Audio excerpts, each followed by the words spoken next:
नमस्ते दोस्तों, स्वागत है आपका शिक्षा हब पर। आज इस वीडियो में हम 40 एमसीक्यू इम्पोर्टेंट डिस्कस करने वाले हैं जो सीधे एग्जाम में पूछा जाता है। आज हम इस वीडियो में डिस्कस करने वाले हैं एएसआई यूनिट से संबंधित, और साथ ही हम देखेंगे मेजरमेंट और कुछ डिस्कवरी वाले प्रश्न भी। चलिए बिना देर किए शुरू करते हैं। तो चलिए, आज का पहला प्रश्न है, प्रकाश की गति कितनी है? प्रकाश की गति कितनी है? तो 3 × 10⁸ 3 × 10⁷ मीटर पर सेकेंड, बी 3 × 10⁶ मीटर पर सेकेंड, सी 3 × 10⁵ मीटर पर सेकेंड, और डी ऑप्शन है 3 × 10⁸ मीटर पर सेकेंड। तो आप बताइए इसका सही आंसर क्या होगा?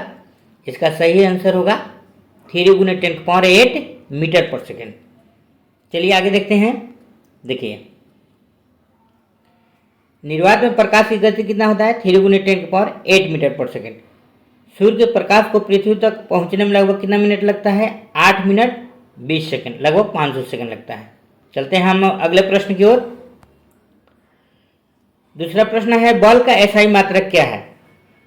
ए जूल, बी वाट, सी न्यूटन, डी पास्कल। तो इस प्रश्न का सही उत्तर क्या हो जाएगा? इस प्रश्न का सही उत्तर हो जाएगा न्यूटन। ए बराबर क्या होता है? ए बराबर होता है मास इंटू एक्सीलरेशन। चलिए अगले प्रश्न की ओर बढ़ते हैं। देखिए ना, बल का ऐसा यूनिट मात्रक न्यूटन होता है। अगला प्रश्न है, कार का एसआई मात्रक क्या है? तो कार का एसआई मात्रक क्या है? ऑप्शन ए है वाट, ऑप्शन बी है जूल, ऑप्शन सी है हर्ट्ज, ऑप्शन डी है न्यूटन। तो इस प्रश्न का सही उत्तर क्या हो जाएगा? जूल हो जाएगा। अगला प्रश्न है, ऊर्जा का एसआई मात्रक क्या है? Option A hertz, option B kelvin, option C joule, option D newton. तो इस प्रश्न का सही आंसर क्या हो जाएगा? इस प्रश्न का आंसर भी हो जाएगा जूल। देखिए, हीट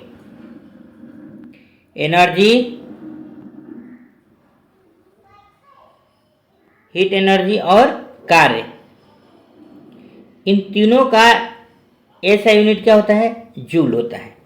हालांकि और भी हीट का होता है, लेकिन जूल भी होता है। चलिए आगे बढ़ते हैं।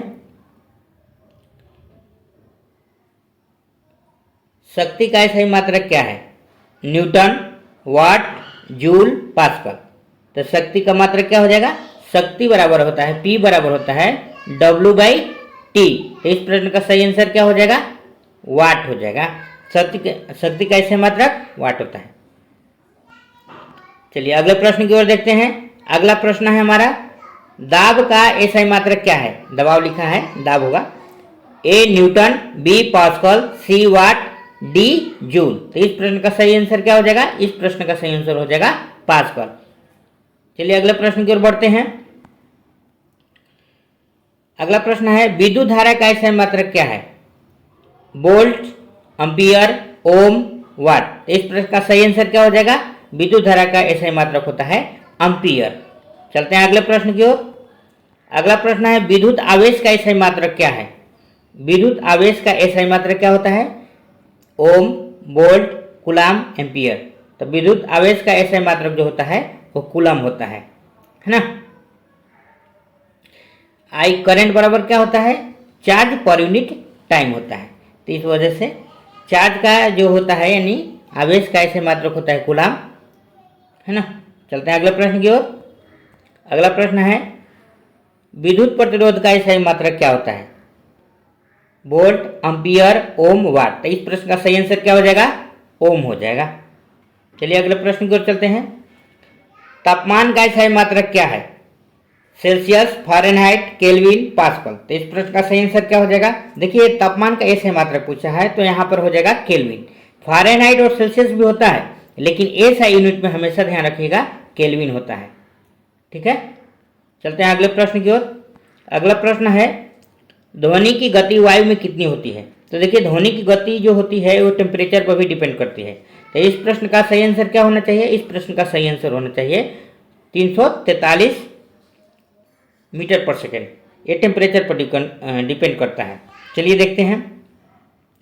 देखिए यहाँ पर वायु में ध्वनि की गति का तापमान निर्भर करता है ना टेम्परेचर पर। 0 डिग्री सेंटीग्रेड पर लगभग 332 मीटर पर सेकंड कहते हैं, 31.5 मीटर पर सेकंड होता है। और 20 डिग्री सेल्सियस पर देखिए 343 से 344 मीटर होता है प्रति सेकंड। और 25 डिग्री टेम्परेचर पर यह हो जाता है 346 मीटर पर सेकंड होता है ना। चलते हैं अगले प्रश्न की ओर। देखिए अगला प्रश्न है, द्रव्यमान का SI मात्रक क्या होता है? द्रव्यमान का SI मात्रक क्या होगा? ग्राम, किलोग्राम, पाउंड, टन। तो देखिए SI यूनिट द्रव्यमान का कहेगा यानी मास का, तो हो जाएगा हमारा किलोग्राम। क्या होता है? W बराबर क्या होता है? mg होता है। तो ये भार के लिए होता है। किसके लिए होता है? भार के लिए। इसका क्या हो जाएगा SI यूनिट? इसका SI यूनिट हो जाएगा न्यूटन। इसका SI यूनिट क्या हो जाएगा? न्यूटन। लेकिन यहाँ द्रव्यमान लिखा हुआ, द्रव्यमान का क्या हो जाएगा? द्रव्यमान क्या हो जाएगा हमारा पास यहाँ पर? क्या हो जाएगा? किलोग्राम। चलिए अगले प्रश्न की ओर बढ़ते हैं।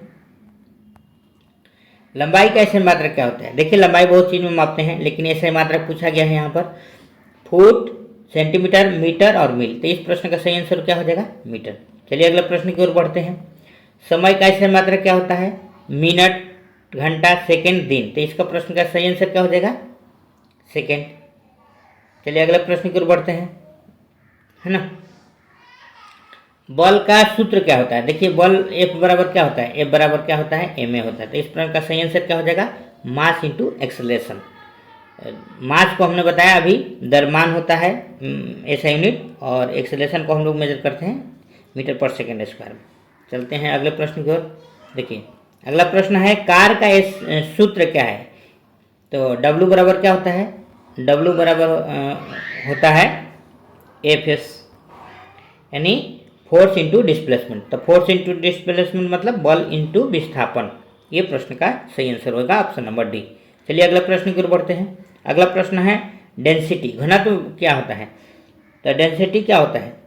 मास पर यूनिट वॉल्यूम। तो m/v ये होता है डेंसिटी का फॉर्मूला, यानी द्रव्यमान डिवाइडेड बाई वॉल्यूम। तो द्रव्यमान डिवाइडेड बाई वॉल्यूम कहाँ है? ऑप्शन नंबर बी में। चलिए अगले प्रश्न की ओर बढ़ते हैं। अगला प्रश्न है 18 नंबर, गुरुत्वाकर्षण त्वरण कितना होता है? तो ऑप्शन ए है 8.9 मीटर पर सेकेंड स्क्वायर, बी है 9.8 मीटर पर सेकेंड स्क्वायर, सी है 10 मीटर पर सेकेंड स्क्वायर और डी है 9 मीटर पर सेकेंड स्क्वायर। तो इस प्रश्न का सही आंसर क्या हो जाएगा? बी, 9 मीटर पर सेकेंड स्क्वायर। चलिए आगे देखते हैं, इसका डिस्कशन थोड़ा देख लेते हैं। देखिए गुरुत्वाकर्षण त्वरण जी का मान जो होता है Gm/r², यानी केंद्र से आर के बीच की डिस्टेंस जो है उस पर डिपेंड कर रहा है। ये डिस्टेंस जो होता है पृथ्वी के केंद्र से और उसके सरफेस के ऊपर के डिस्टेंस के बीच का होता है, ये उस पर डिपेंड करता है। और स्मॉल जी का मान कितना होता है? 9.8 मीटर पर सेकेंड स्क्वायर। कैपिटल जी, जिसको सर्वात्रिक गुणांक भी कहते हैं, 6.67 × 10⁻11 न्यूटन मीटर स्क्वायर पर kg स्क्वायर होता है। चलिए आगे देखते हैं। जी का जो मान होता है मैक्सिमम, वो कहाँ पर होता है? ध्रुवों पर होता है, पोल पर होता है। और न्यूनतम जो होता है वो कहाँ पर होता है? न्यूनतम जो होता है भूमध्य रेखा पर, इक्वेटर पर होता है। और जीरो कहाँ पर होता है? और स्मॉल जी का मान वो होता है पृथ्वी के केंद्र पर, सेंटर ऑफ द अर्थ। चलिए अगले प्रश्न की ओर बढ़ते हैं। अगला प्रश्न है, ध्वनि की तीव्रता किसमें नापी जाती है? वाट, डेसिबल, जूल, ओम। तो इस प्रश्न का सही आंसर क्या हो जाएगा? डेसिबल।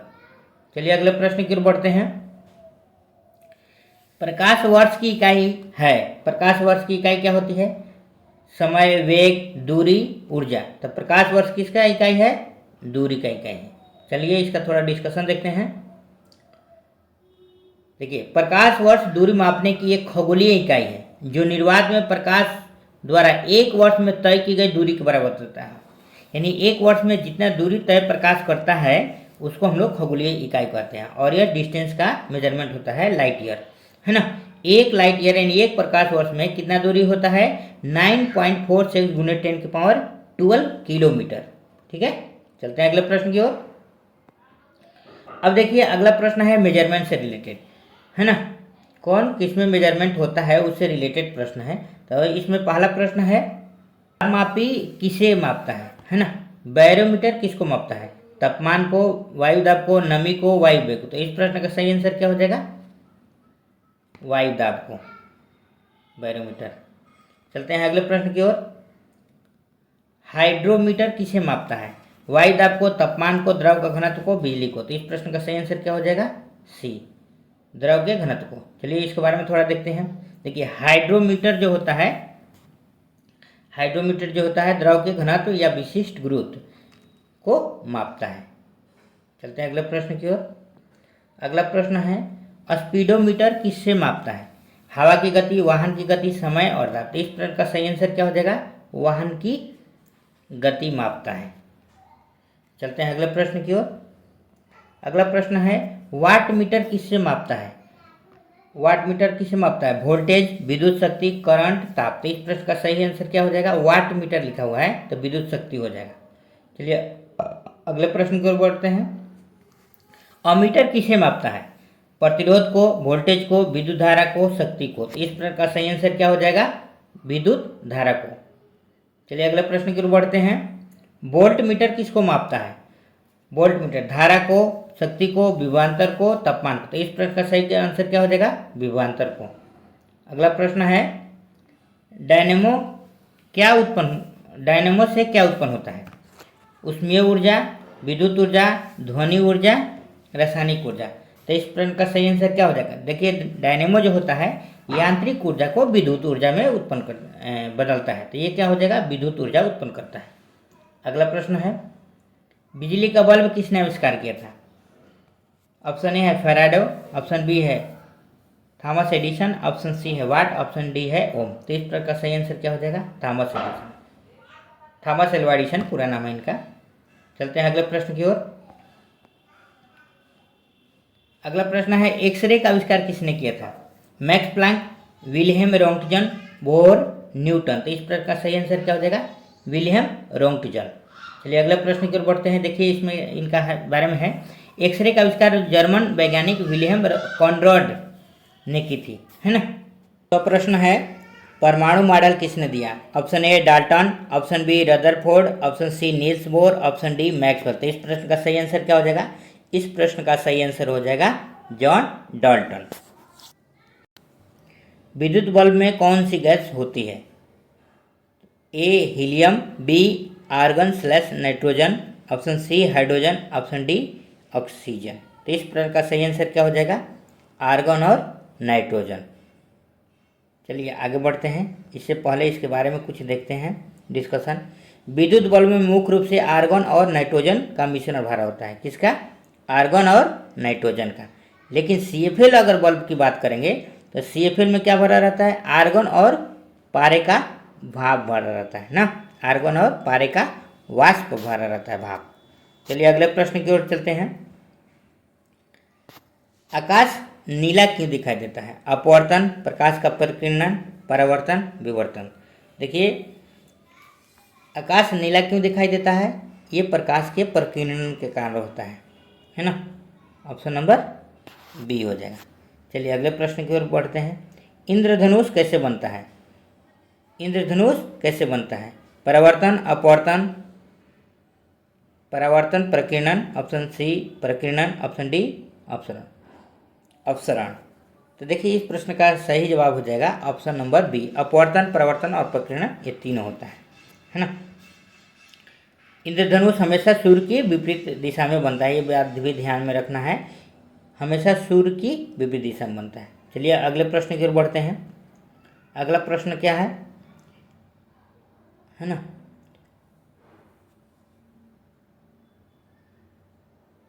34 नंबर है।